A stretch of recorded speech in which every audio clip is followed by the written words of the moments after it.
হ্যাঁ বাবু বল। ওই বন্ধুরা মিলে না ঘুরতে যাবে সবাই, আমি যাবো, আমার করে টাকা লাগবে, টাকা দাও। কি তোর বন্ধুরা মিলে এবার ঘুরতে যাবি, টাকা লাগবে? 1,000 টাকা দিলে হইবে না তোর?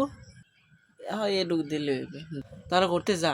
আর যদি সেই জায়গায় টাকা লাগে আর হলে আমার ফোন দিস, আমি তোর টাকা পাঠাই দেব। ঠিক আছে ঠিক আছে।